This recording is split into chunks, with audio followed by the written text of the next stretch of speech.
सास के साथ सोने वाली बहू। रजनी और अमर की शादी को अभी कुछ ही महीने हुए थे। अमर अपनी पत्नी रजनी से बहुत प्यार करता था।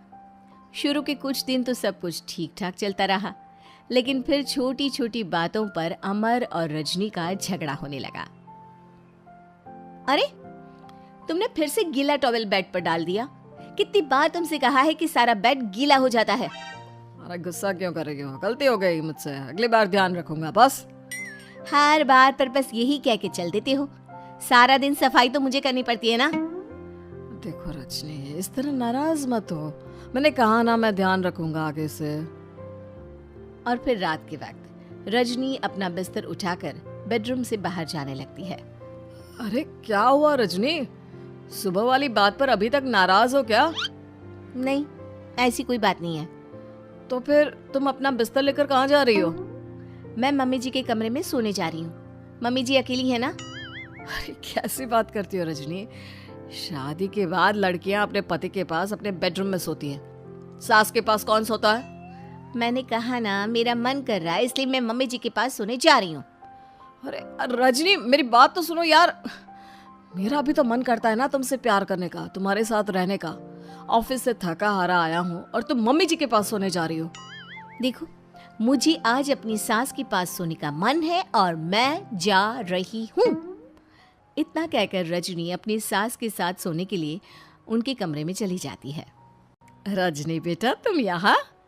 मम्मी जी, क्या मैं आपके पास सो सकती हूँ? हाँ हाँ बेटा, क्यों नहीं क्यों नहीं, बिल्कुल सो सकती हो। लेकिन सब ठीक तो है ना? अमर के साथ झगड़ा हुआ है क्या? नहीं नहीं मम्मी जी, मैं रोज़ रोज़ इनके साथ उस कमरे में सोकर बोर हो चुकी हूँ। थोड़ा सा चेंज हो जाएगा इसलिए आपके पास सो जाती हूँ। आपको कोई ऐतराज़ हो तो बता दीजिए। अरे नहीं नहीं बेटा, ऐसी कोई बात नहीं, सो जाओ। और फिर अगले दिन।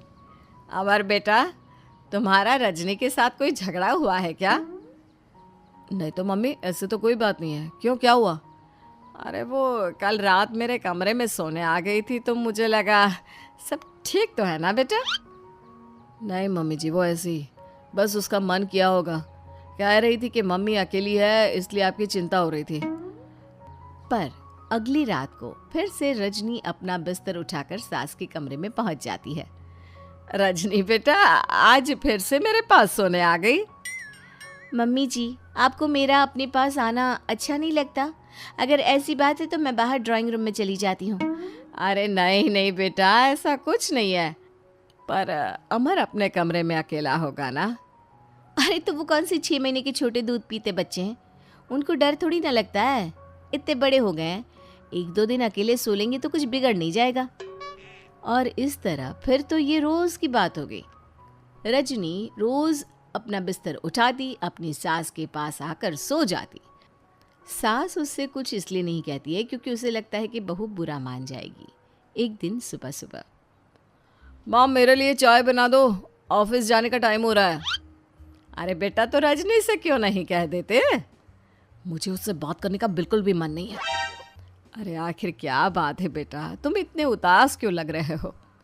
देखो ना माँ, आजकल रजनी का बिहेवियर मुझे कुछ समझ में नहीं आ रहा। रोज़ रात को आपके पास आकर सो जाती है।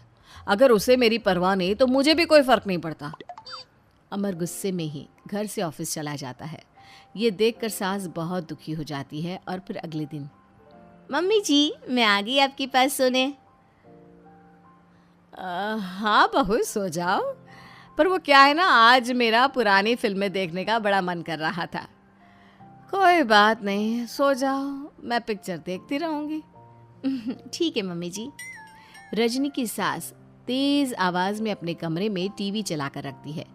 इसकी वजह से रजनी को नींद नहीं आती, लेकिन वो पूरी रात करवट बदल बदल कर सोने की कोशिश करती रहती है।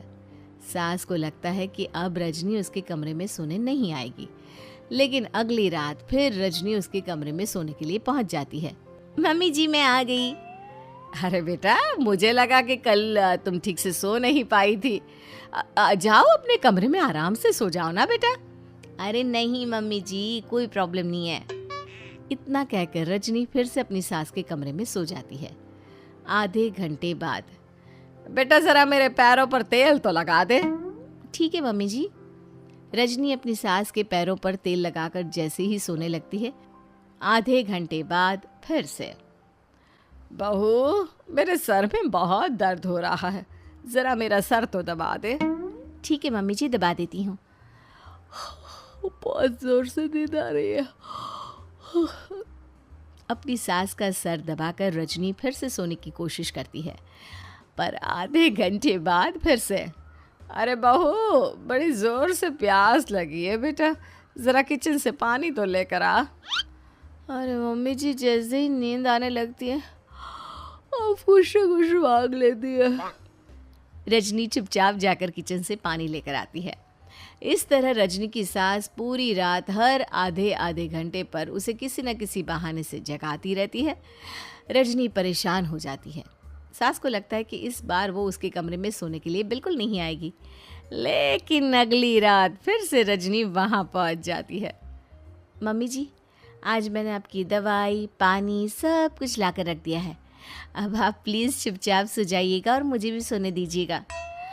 देखिए 2 रातों से ना मैं सो ही नहीं पाई हूँ। अच्छा ठीक है बेटा, सो जा। थोड़ी देर के बाद रजनी की सास बहुत ज़ोर ज़ोर से खर्राटे लेना शुरू करती है। खर्राटे इतने तेज़ होते हैं कि रजनी के कानों में दर्द होने लगता है। हे भगवान, मम्मी जी को क्या हो गया है? क्या करूँ, कहाँ जाऊँ मैं? परेशान होकर रजनी वापस अपने कमरे में जाती है। रजनी, आज तो बहुत दिनों के बाद अपने बेडरूम में सोने आई हो। आ जाओ। वैसे भी तुम्हारे बिना मेरा मन नहीं लगता।